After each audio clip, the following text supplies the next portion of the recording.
What's the most badass thing you've accidentally said in the heat of the moment? Story 1. I worked in cell phone sales for a few years, and a woman came in with a fairly new flip phone. This was 2018, we just still sold them. She was complaining because one of the sides of the phone was dangling off, and she said she didn't do anything, it just snapped, and demanded a new phone. I told her, that looks like physical damage, and we don't have any coverage for that since you didn't buy a phone protection warranty. She insisted it wasn't physical damage, and the phone just sucks and broke itself. She started freaking out and calling me all kinds of names and swinging her phone in my face, and then the top half of the phone literally snapped off and landed on the counter in front of me. I just looked her in the eyes and said, well, that was definitely physical damage. She lost her shit at my comment, and it was weirdly satisfying. Story 2. When I was 12, my older sister had a boy over for Thanksgiving dinner. She had dated lots of douches, but this guy took the cake. Big, brash, annoying dickhead who was rude to her and basically everyone. As we sat down for dinner, before we were about to say what we were thankful for, he says in inaudible moron grunts, looks like I'm seated at the head of the table. Must be important. With a huge shit-eating grin. Without pausing, I gestured to my dad, seated opposite of him, and said, actually, my dad is at the head of the table. You're the asshole. My mom scolded me for swearing at the table, but years later told me her and my dad thought it was hilarious. Story 3.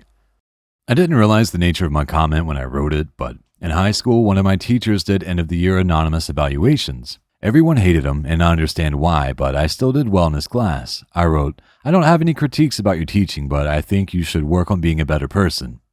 Dude, how old were you? That line would have definitely destroyed me if I had been your teacher. Story 4. Big burly former Marine mercenary from Iraq was back stateside. Huge fucking mountain of a man. We came face to face with each other in one of the narrow corridors of the office where one of us was gonna have to turn sideways. Neither of us turned, but we stopped. I'm 6'1", 260, and he still towered over me. He was a nice guy, but still a little conditioned, I guess you could say, or mentally unhinged. He looked me dead in the eye and said, "You feeling froggy?" It truly was like something out of a movie. Without blinking, I replied, "You'd better jump." We both cracked up and turned sideways, while the office breathed a collective sigh of relief. Story 5. My uncles were bitching about my dad, so I walked into the conversation and told them it wasn't polite to talk about people behind their backs. My uncle turned to me and said, I shouldn't interrupt them when men are speaking, and completely out of character, I replied, I don't see any men in here. Boy, did I get some shit that day, but that's how I knew I won that exchange. Story 6. I was around 17 or 18 and getting my first filling at the dentist. They pumped me up with nitrous oxide for pain and to help me relax during the procedure. Dentist came back and asked me, "How are you feeling?" All I said was, "I don't." And he lost his shit and cracked up for what seemed like 20 minutes before he could pull himself together. I also started cracking up because of the laughing gas, and his laugh was infectious. So we were both just sitting in the room laughing, and all his assistants came in and were very confused, lol. Story 7. Working retail, a Karen once told me she hoped I'd die. I was so into work mode that I blankly responded, I mean, we all die. That's not much of a threat. Maybe it was my lack of intimidation or blank stare, but that really shut her up. Story 8. Forensic biology professor brings out a fresh human brain as a surprise to a stunned class. You have no idea what I had to go through to get this. The skull? After 4 years in an abusive relationship and 1 year of an abusive marriage, I told my ex that I wanted a divorce. He told me that I couldn't divorce him or I'd go to hell. My response was, well, I guess I'll see you there. Then I kicked him out of my house, for which he had never paid a dime in bills, and told him to call his mom for a plane ticket. Not the most badass story here, but it felt good. Story 9. Not me, my daughter. This boy at school called her retarded. Her response? No, I'm autistic. I don't know what your fucking excuse is. She was in 6th grade. I was pretty shocked when I got that phone call. She usually doesn't say things to people. Then, of course, you asked what happened to the other boy. Story 10. Young male traveling with a bunch of other males. Border Patrol. We were being searched for drug smuggling. Border Patrol agent. You know I have the authority to cavity search you. Me, somehow without skipping a beat. Sure, you might, but neither of us would enjoy it, and you wouldn't find anything. Off the hook. No fingers in my butt. Story 11. At work at a company meeting, someone was presenting something cool they volunteered to work on and finished. They then explained things they thought they could do better in a self-deprecating way, and a bunch of other people started railing into his work with petty criticism. It was definitely good work, though, and a thought just hit me, so I blurted it out. Sometimes done is the best feature. A bunch of people laughed, and then the criticism stopped. People gave him kudos, and we moved on.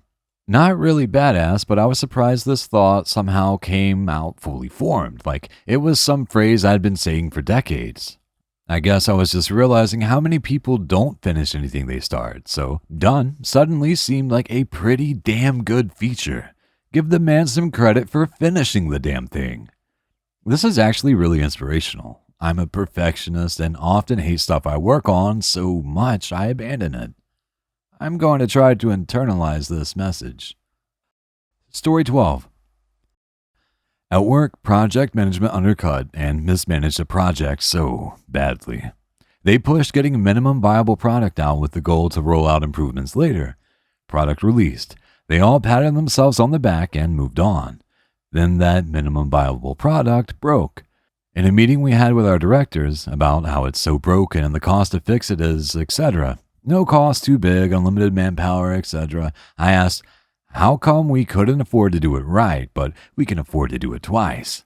They pushed getting minimum viable product out with the goal to roll out improvements later. Do you work for Bethesda? Story 13. I am a 4th grade teacher, and one day I was up at the board and struggling to remember how to spell a particular word. I was trying to make light of it, telling the kids that sometimes adults need help with spelling too. One student replied, "It's because you are poorly educated, but don't worry, we are poorly educated too." Double whammy. What's worse is I think the kid was trying to make you feel better. Story 14. I worked at Target back in college in a stocking job where we had to be there at like 4 to 5 a.m. to unload trucks. One morning I overslept a little bit and walked to the unpacking line about 10 minutes late eating a breakfast bar. The boss stormed over and started loudly berating me in front of everyone for being late. As he was going on, I was listening and taking bites of the bar without much expression, mainly because I was so damn tired. It finally bothered him that I was disrespectfully chewing during the yelling, and he stopped mid-sentence, held out his hand, and said, "Give me that damn thing." It just happened that I only had one bite left, so I took it, handed him the wrapper, and said, "Thanks," with a mouthful of food. He paused and started laughing at the ridiculous response to his bitching. We were buddies after that. This one made me laugh so hard when I played it in my head. Story 15. I'll never forget the moment a family walked into the local pub I was working at while I was working. This big king of the grill, bald alpha patriarch dad type and his wife and kids came through, and I said, "Welcome, where would you like to sit?" And he snapped back, "Well, a table would be nice." And without missing a beat at all, I replied, "Actually, we usually sit on the chairs out here." I'll never forget the satisfaction of that moment or the look on his face. You're the alpha dad now. Story 16. I was accused of being passive-aggressive. I replied, "Which part sounded passive?